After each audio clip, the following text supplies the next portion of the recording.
यो अहिले हाम्रो देश नेपालको यो परिस्थिति हुनुमा अहिलेका यी जिम्मेवार पार्टीका जिम्मेवार नेताहरूको भूमिका कस्तो छ बुवा भन्नुहोस् त हजुरलाई लागेको।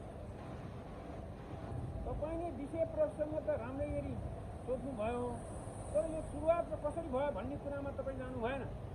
त्यसमा अहिले हाम्रो देशको परिस्थिति यस्तो विकराल अवस्थामा आउनुको कारण के छ भने अवैधिक पश्चिमा फिरिङ्गेले 2028 सालदेखि नेपालको अस्तित्व ध्वस्त गर्नको लागि उनीहरूले आफ्नो रणनीति सुरु गरेर ल्याएर 28 सालमा उनीहरूले नयाँ शिक्षा योजना भनेर पश्चिमा फिरिङ्गी शिक्षा अगाडि बढाएर हाम्रो सनातनी वैदिक संस्कृति शिक्षालाई परास्त गर्ने प्रक्रियामा गए।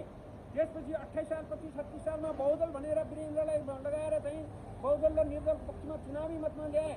त्यसपछि 46 सालमा चाहिँ क्रिस्चियन सोनिया गान्धीको चाहिँ स्काउटबाट चाहिँ चाक्सीबारीमा गणेशमानको उसमा चाहिँ कार्यक्रम गराएर बहुदलीय व्यवस्था भनेर यी पश्चिमा फिरिङ्गीहरूले नै बहुदल ल्याएर एकै ढिक्का भएर बसेका नेपालीहरूलाई काङ्ग्रेस एमालेमा विभिन्न राष्ट्रिय प्रजातन्त्र पार्टीमा टुक्रा पारिदिए।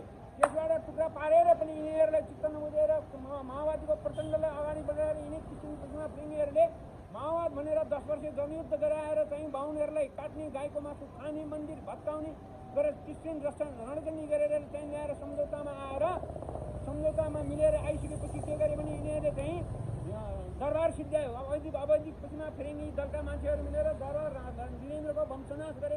त्यसपछि हिन्दू राष्ट्र समाप्त गरेर चाहिँ अहिले धर्मनिरपेक्ष भनेर देशभरि चर्च बनाउने परिस्थितिमा आएका छन्। अब अहिले आएर नेपालका काङ्ग्रेस भने पनि, एमाले भने पनि, माओवादी भने पनि, स्वतन्त्र पार्टी भने पनि, अरू ल्याङ्ने जो भने पनि यिनै पश्चिमा फिरिङ्गीहरूको कब्जामा बसेर गएको कारणले देश आज अस्तव्यस्त ध्वस्त भएको छ।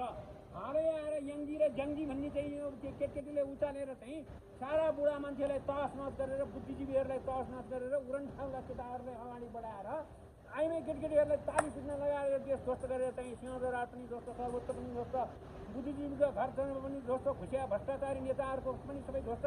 यो परिस्थितिबाट अब नेपाललाई एक ढिक्का बनाएर लाने हो भने यो नेपालका ओमगुन्जा राष्ट्रवादी केन्द्रका वैदिक सनातनी धर्म संस्कृतिका मान्छेहरू सब एक भएर नवग्रह पूजक जति पनि छन् नेपालमा, काङ्ग्रेस एमाले माओवादी ग्रह पूजक जति एक ढिक्का भई यो देशलाई अगाडि बढाउन गएको खण्डमा देश होला। होइन भने उत्तरबाट चीन, दक्षिणबाट भारत, एमसिजी भन्दै अमेरिकन सेना तीन सेनाको त्रिझ्यापमा चक्रव्यूहमा परेर देश ध्वस्त हुने अवस्थामा छ। नरोवा कुञ्जरोवा सस्तामा हसो हो त भन्दै मेरा वाक्यहरूलाई यहीँ विश्रान्ति गरी ओम गुन्जा हुँ।